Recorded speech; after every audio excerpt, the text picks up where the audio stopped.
Hello there and welcome. Today we are going to go over the financials of surviving your first season. And what I mean by this is that currently a lot of people are struggling with getting through their first season of Create a Team on the financial side of things. So in this video, we're going to go through some of the steps that you can take in order to have a little bit easier time in terms of managing the financial aspect of Create a Team. Now, depending on your start, things that might be different, but we're going to go with the hardest start, a $2 million starting balance, lowest level of facilities, and car. Now, we do want to edit this because there's a couple of things that can make your life a lot easier, and that is mainly moving this point from design over to factory. Now, the reason why this alone makes your life a whole lot easier is because having a level 2 factory allows you to do 3 projects at any given time. And if you have drivers that are prone to crashing, making sure that you stay on top of car parts is going to be very, very important so you don't spend any extra money emergency manufacturing. Now, the second thing you also can do here is head over to operational facilities. And here we want to get rid of the weather center and the boardroom and invest 2 ticks into the hospitality area.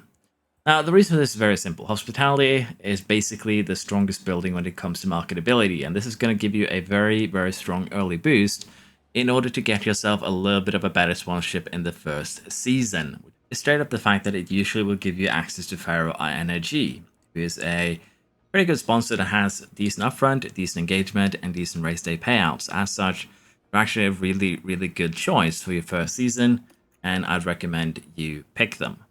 Now, in terms of the optional sponsors here, you stand pretty freely to do so, but I'd say focus on race day and upfront funding is probably going to be your best bet, as both of those will generally be, the best source of money that you can get, but you will be somewhat limited. Of course, you have secondary sponsors, and most of these will not actually give you a perfect way of handling things. However, just pick the ones that you like the most, and also keep in mind, as long as they have a mandatory activity, the engagement sponsors, they pay out this entire sum when that mandatory activity happens. So while this would basically add another 8 million to my engagement pool, as you can see 8.20 million, it doesn't actually make it that much more expensive to do engagement activities. So this is actually a really, really good one. And generally you can look for mandatory activities and choose from there. Because again, if you do too much engagement in your first season in particular, you're gonna suffer. You might say that, oh, but I'm losing so much money. This guy's gonna pay me 7.5 million versus this guy paying just, what would this be? 4 million? 4.5? So as you can imagine, it does seem more reliable to go for this. But again, engagement, if you get this pool too high, particularly in your first season, you're gonna end up suffering. So we're gonna play a little bit on the safe side here and kind of spread our pools out. We're gonna need a lot of money up front, which is, again, the most important type of funding that you can get from your first year sponsor deal. The upfront funding is huge, both for developing your car and also handling things like facilities, manufacturing, the entire, deal. So try and get a funding like this, you'll generally be happy. And again, we do have some mandatory activities. We have that for 3 of these. So generally, the engagement, the actual engagement pool here, if we take 8.2 million out, we're down to 21.6. If we take out Raka, 2.3 million there, again, engagement pool, energy drink out of Cameo, we're down to under 20 million in the engagement pool. And that makes it a lot more easy to manage. So again, try and keep your engagement pool around that level and you'll usually be fine. But balancing sponsors, particularly early season, is going to be really, really important to have financial safety. So we're going to go ahead and accept this. It is a really, really good sponsor deal that we should be able to manage well. To get started with here, we're going to be making 7 designs this year. We're going to start off with putting all of our CFD and wind tunnel into the underfloor. And we're going to be focusing on the cornering aspect. Now, I say we're making 7 designs. We're going to be making 2 underfloors and 1 of everything else. So that is what we're doing. Now, the reason why we're doing just 2 underfloors and 1 of everything else is financial. It's a way to save money, but also because of the CFD usage that we're now putting into the underfloor, we want to make a second design immediately after. And the reason for that is incredibly simple. CFD gives you a pretty huge expertise buff. And that means that you're not actually going to get the full effect on this first underfloor. We're going to get it on the second design, which I'll show a little bit later. We're going to keep it on normal. We're going to put 6 engineers on it, and we are going to go ahead and make it. And immediately after, we're going to get started on the chassis. Going to be focusing on drag reduction and airflow middle, as I don't feel the DRS is super efficient this year. And honestly, the top speed boost and the cornering boost more than makes up for the loss of the DRS power.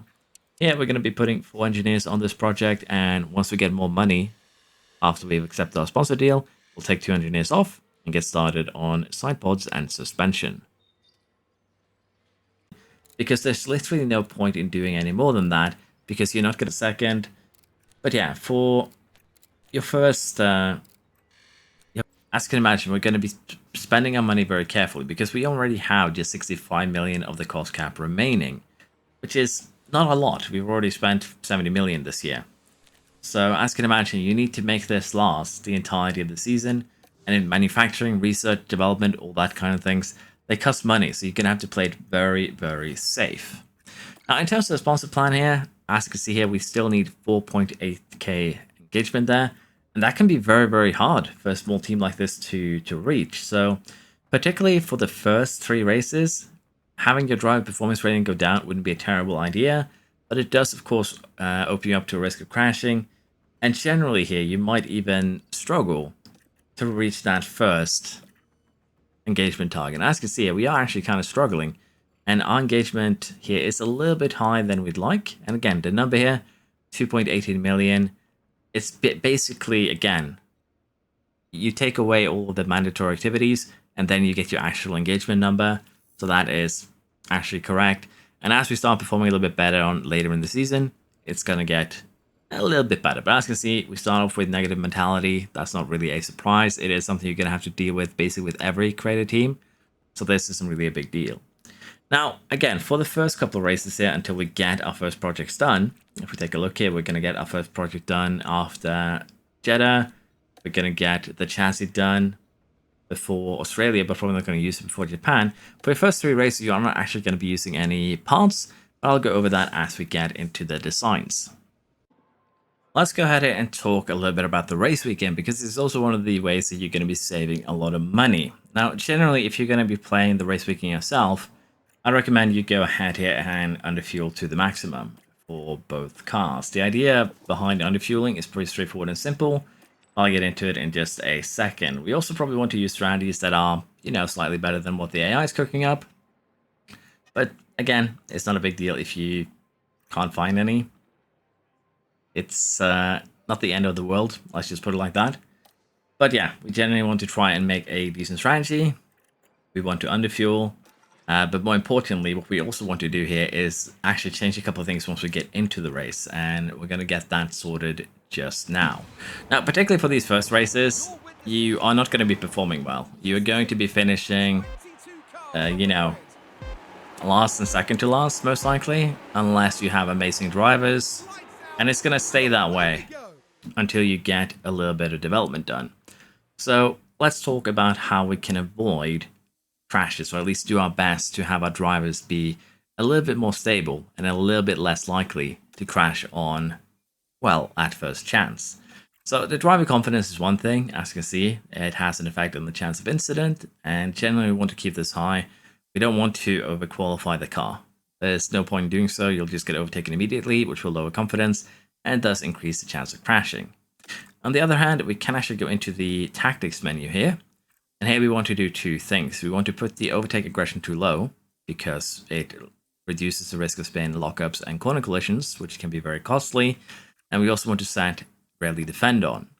Now, the reason why we're doing this is actually pretty straightforward. By going rarely defend and aggression low for overtakes, we are removing a lot of the opportunities or risks that cause our drivers to crash. We can also run avoid high risk curbs if we wish. There's no real, negatives or positives.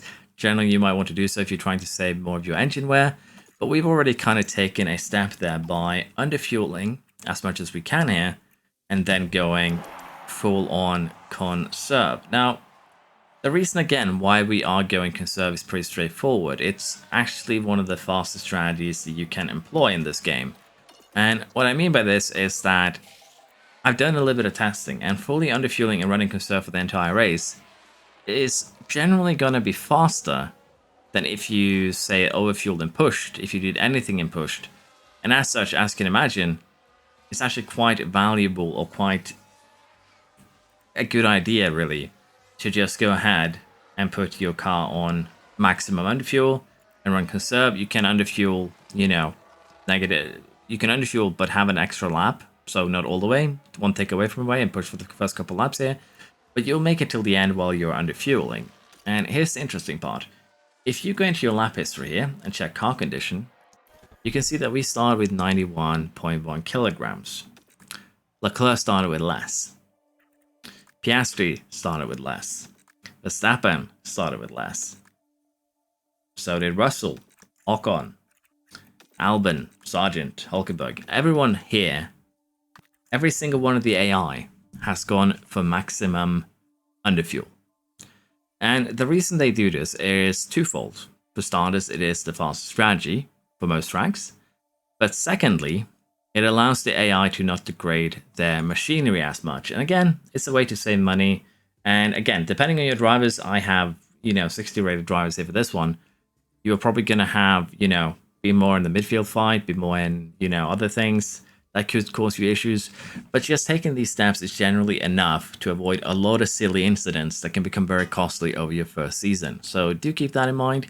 Just some general tips here for the races. If there's anything else you are curious about with races, let me know, and I'll try and answer your questions. Once our chassis design is complete, we want to manufacture a couple of them normally. They'll be ready for China most likely. Now, in this case, I had an event with a design center fire that has been slowing down our designs by 9 days, but generally you should be able to get this done before China. When it comes to our last two parts, the front wing and the rear wing, we're going to go over the sliders. For the front wing, we want to basically maximize low speed cornering while we minimize everything else. And the reason for this is you can get a insane amount of low speed cornering by doing this. You do lose some dirty air, you do lose some tire preservation, high speed, but honestly, it is worth it. And as we go down on the weight here, we actually lose even less. Now, generally, I would do at least 2 sliders to the right on the minimum lifespan, so you can have 2 to 4 races for your front wings. Same for the rear wings, just to be on the safe side. And that is generally how I would do it. Now, when it comes to your rear wing, we're going to do things slightly different. And what I mean by this is we're going to be maximizing drag reduction. We're going to be minimizing DRS delta, although it is very strong on the rear wing. You can kind of see it here. 8% minus or plus. We're going to be minimizing everything but the medium speed cornering ability. And as a result here, we end up with a rear wing that gives some top speed, gives some medium speed, or we'll again lose DRS. Personally, I don't feel like DRS is worth it in this year's game, but if you do feel like you need more, there's no problem with going maximum DRS. I still feel like personally the cornering makes up for it, but I could see the argument for using DRS, and I might be very, very wrong here. So do what you feel is right. There's nothing wrong with putting the DRS slider to maximum as well. And honestly, if you are playing the races with a more manual touch, it's probably going to benefit you more. But yeah, that's the slides for front and rear wings. When it comes to your second sponsor plan, if you have anything that says factory race day, factory tour, I'd really recommend taking these and just building up a little bit of excess engagement because it'll help you down the line. And while factory tours, factory adverts, things like these 3 aren't, they're going to slow down the production of your parts, it's still worth it to do this, honestly. Even if you, don't have every part for a race weekend, you can use an older spec. It's not a huge deal. Try and avoid anything like the Scout STEM Tour, anything that gives you less engineers, because there seems to be some sort of weird bug where you are losing some engineers or scouts permanently in the worst case, so avoid them for now. Again, I generally just avoid the driver appearances, and anything that has to do with mentality, you want to definitely avoid, so keep that in mind. Now, I also personally avoid anything that has to do with pit crew fatigue, but again, putting these together is a little bit of personal preference at this point. So in this case, we're just going to head here and kind of hurt our head of aero and technical chief a little bit, and it will have a small effect on your parts, or rather your design, so keep that in mind. But financially, it's going to be worth it for what we're trying to do. Once your side pods and also your suspension gets done, you're going to want to manufacture these as quickly as possible. Generally though, you will be able to get everything done before China in most cases. But in our case, we're just going to do it normally to, again, save a little bit of money.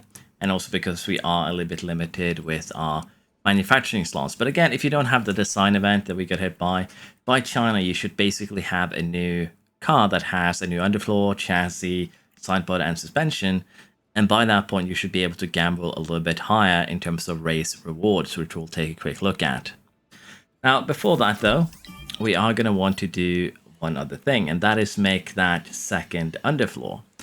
And as I mentioned here, the way the CFD works is that it doesn't really boost the current piece you're making very much. And the best way that I can kind of prove this to you is that we have that new underfloor that we first made on the car. But if we go ahead and make another one right now, it's still going to get quite a significant boost here. And the reason for that is very, very simple.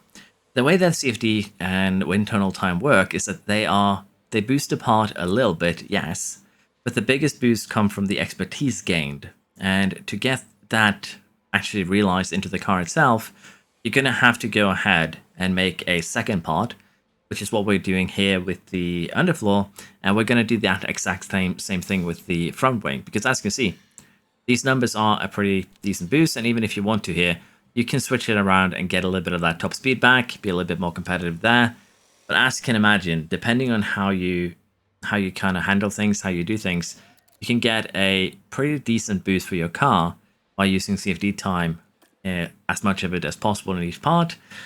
It's a little bit of back and forth, but generally here, what we're going to do now is, again, get that third underfloor design done. And just to kind of double prove here, the current underfloor that we have equipped is that underfloor 2. So as you can see, it is being compared to that.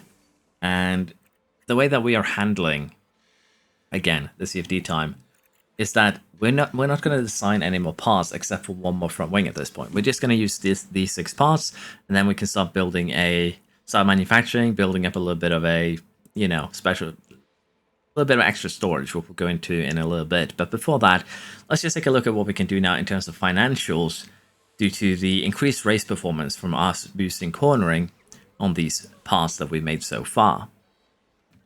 Now, right here is probably one of the tough choices that you might get during your first season. That is the design center improvement. Pay $1 million, get a design center effectiveness plus 50% for 45 days, which includes, getting 6 project capacity. Generally, I would not advise you do this during the first season, and the reason for that is simple. You just don't have the finances. The cost cap is not going to allow you to do too many projects, basically. So I would recommend just denying that and running 2 or 3 research projects at most over the course of the season. And of course, we want to run them with 1 engineer, but we'll get into that once the research season actually opens up proper. Our first front wing design is now complete, and usually we would have had it in time for China, but unfortunately because of how things have played out, we're just not going to be, capable of getting it done. We'll have it for Miami, however, and since we are prone to crashing, we're going to make 3 of them just to be on the safe side. But as I mentioned here, we are going to go ahead now and start a final edition front wing design that is, once again, just going to be giving us a little bit of that extra boost that we're getting from expertise that I told you about just recently. As you can see now, every stat is now positive, which means that we're getting a little bit more of a boost again. We'll put 6 engineers on it to just get it done quicker. But this is also going to be the final design project we're going to do, because the rest of our CFD time, the rest of our projects are all going to be locked up in research to have a little bit of a better season next year. Now, the reason why we're doing this is very simple. The board, depending on your setup, in our case, we're at the worst setup, wants 9th or above. Generally, just scoring a single point, or maybe just getting into, say, 10 points, is usually going to be enough to achieve this season objective. So in order to make sure that we get that, we're now going to start making some moves in order to boost our team's mentality to make that much more likely to happen. And the way that you do this is actually by building facilities. In our case, we can go to operations, and we're going to be focusing on building the memorabilia room, the tour center, and the helipad. The reason why we're building these 3 is very simple. They're very cheap, and that's really it. They're very cheap. You do want to get the memorabilia room, of course, tour center, and helipad, but the mentality boost now is actually more important than not building them. And again, it's important that you wait a little bit with building these buildings, Because again, the mentality boost we wanted to hit after our car is already buffed. It is a temporary buff, it doesn't last very long. So you want to make sure that you start these building projects after you basically have your parts for your car or very close to completion. That's kind of what we're doing. We're also going to want to upgrade the team hub because it gives another mentality buff. So we'll do one investment there. But generally here, just to be on the safe side, over the course of this season, we do not want our finances here to run below 10 million. Because there can be very bad crashes that could put us into a very, very negative position. So do keep that in mind. And as you can see here, the facility upgrade has already started to take a little bit of an effect. The mentality is now up to neutral. Was very miserable just a second ago. But as you can imagine, getting this mentality to mostly neutral and then getting a couple of good results can really turn your team around mentally and then get you those very, very important first points. Now, another thing to mention here is the fact that now that we have a car, at least one car, that we can kind of upgrade beyond, the other, generally here you want to probably put it on for your best driver. Because, well, as I said, usually you would have enough for both cars at this point. We had an event to slow this down. And if you have the same thing, just make sure that you take one car and put all your best parts on. You usually also have a front wing here. We don't. But as you can see here, if we had, it would boost us up 10 places in the grid ranking, and it is also quite important around here. But even then, just making one car slightly better can be huge. We're still 21st here, but 9th in cornering, 12th in medium, 17th in low speed, and that's genuinely what you need the most That's actually what counts the most for your pace. So getting a car that is good at cornering can be very important, but keep in mind here, we're still lacking things like the rear wing, which is going to give us top speed. We're still lacking a lot of cornering from the front wing. So if everything has gone well, this is where you would start going for the higher end race targets to try and get a little bit more money. But of course, if you haven't actually gotten here yet, kind of like we have, it could be a good idea to start doing that at Miami. But from this point forwards, you should be perfectly safe or kind of printing a little bit of money with the race rewards, as your cars, definitely if you have 80 plus drivers, should be good enough at this point to keep on scoring, that 18th or higher goal. Now, after your first couple of constructions are complete, you're still going to want to keep on making these buildings. Again, the main thing that we're going to keep you, slow you down would be the financials. As long as you have a healthy amount of money in the bank, just keep on upgrading these buildings to improve that mentality buff. Now, with the upgrades that we put on the car, by the time we get to Emilia Romagna, which is the 6th race, Taniguchi and Flourish, both 60 raters, are capable of scoring above, 18th place, which results in a pretty hefty financial boost for us from a race target. And this is basically going to be a major source of income to have your drivers just score above 18th. And again, with 80 plus drivers, this should be fairly simple. And at this point, you should be able to sit back, relax, and kind of have everything sorted. You'll be focusing on research, and mainly I would recommend just researching whatever the regulation change is hitting. If it doesn't hit anything important, basically like cornering or airflow front, we don't care if it hits airflow sensitivity. If it hits cooling, we want to focus a little bit on the side pods. But generally, we don't need to start researching right now. You can wait with research until, basically, use your safety periods, of course, on research, but you can wait until there's basically 4 months left of the season. So we'll jump back there and talk a little bit about how we're going to be handling your research this year. Now, one of the things you're going to struggle with is most likely that you're going to be picking up some minor faults. And in our case, we have one on the engine, we have one on an ERS with 75%, we have one on the gearbox there. Now, early season, you don't really want to use these parts that have minor faults if you can avoid it, because early season is when you kind of close the gap a little bit here. As you can see, we are 3rd low speed, we're 7 medium, we're 8th high speed. This is when we have a good chance at scoring a fair number of points. So we want to use the best parts that we have available in order to ensure that we can score said points. So it's no problem using, say, minor damage gear later on in the year, because you probably will be outdeveloped by the AI by that point, most likely. But again, we don't want to buy extra parts in the first year if we can avoid it.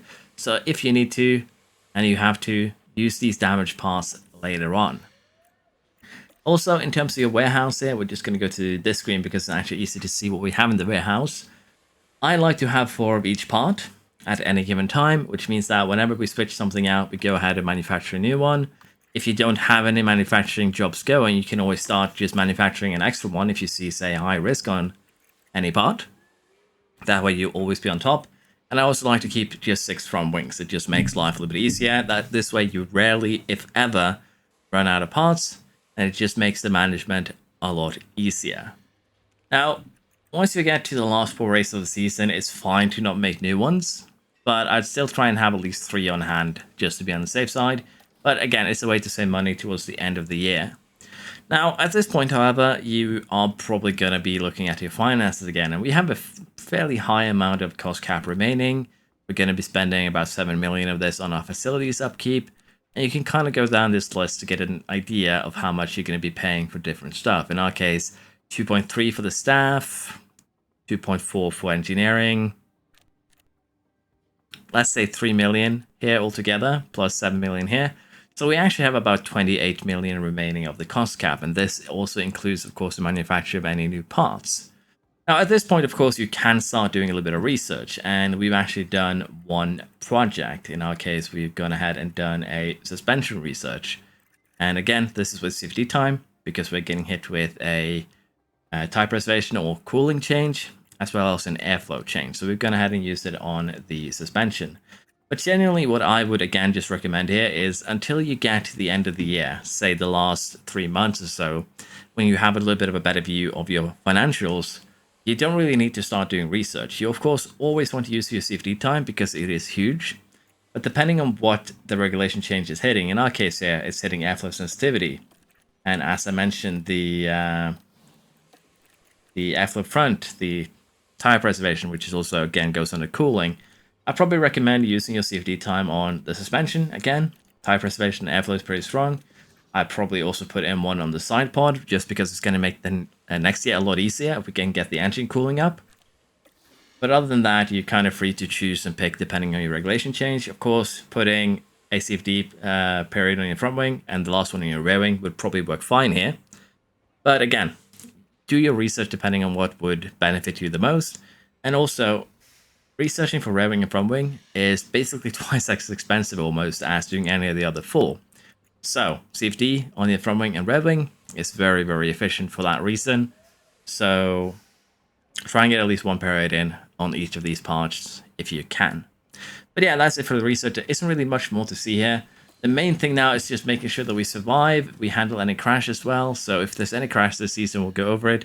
But generally, there isn't really much you can do if fate doesn't, if fate is mean to you and you crash a lot. You're just going to have to try and manage the parts the best you can. And running damaged parts isn't necessarily a bad thing. It might be something that you have to do to get through the season safely, so don't worry about it. But hope these tips have still been helpful. Now that we've reached October, we can start doing a little bit of an estimate of our financials and just how much research we're actually capable of doing. Now, to do this, we're going to our cost cap, and as you can see, we currently have 18.7 million remaining, but we have to take into account that we're still paying staff salaries. This is about 800,000. Add in another here, say 1 million. Then we have another 100,000, 1.1. Then we still have the maintenance. We're still going to be paying about 3.2 million in firm costs. However, that leaves us with about 15 million or so that we can now use for research. And again, if we have 4 slots remaining and we spend at least 1 million for each slot, it takes about a month. This basically leaves us with just about enough time that if we start research now in October, we'll actually be able to kind of spend our entire budget if we have the money, depending on how the sponsor deals have gone. And that's kind of what we'll be doing. At this point, you can start doing full-on research. And of course, you do have to take into account that you might still need to buy some components. In my case, I might need to buy a new ERS. But honestly, the first season, as long as you do what the board wants, and you are within where the board wants you to be. In our case, we're running 8th, target is 9th. So the board is very happy with me. And in terms of our standings here, which is probably the important part, we can see that we do have a nice little gap down to Haas and Sauber. So we're probably going to be very, very safe here unless something weird happens during these last 5 races. So sorry, last 6 races. So at this point, you should be fine with starting to do a little bit of research and keep things going in hopefully a good manner. Now, again, research is kind of going to be dependent on what regulation changes you got, so keep that in mind. I'm not going to do any specific tips on the research, but focusing on chassis, side posts, underflow, and suspension can be very good in your first year because they're way cheaper than doing rear wing or front wing. And again, if you're doing rear wing and front wing, put in one safety, full safety period into each of these, and they will usually be good.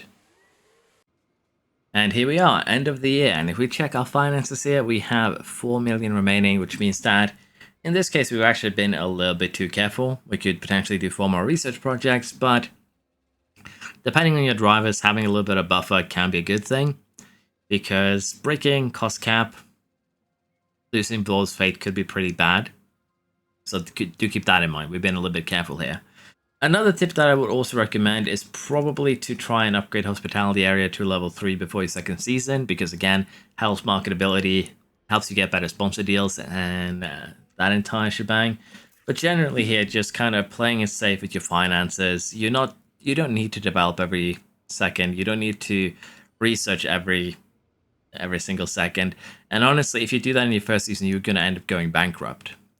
So with that in mind, this has been a little bit of a guide on how you can survive your first season financially. There isn't any specific witchcraft to this. Depending on your drivers, you can also end up, in a worse financial situation. For this one, I was pretty lucky with 60 and a soon-to-be 70 rated driver who only DNF'd a total of 3 times together. But that doesn't mean that they only had 3 incidents. There were several races where they came back with parts that were missing. And if parts are just straight up missing in the car screen, it means that it took damage. So they've had a lot of incidents, but we've been lucky that they only have had 3 DNFs. Now, if there's any questions on the financial aspect of the game, feel free to ask and I'll do my best to respond. But I hope you enjoyed this video. If you did, please like, subscribe, and I shall see you next time. Bye bye.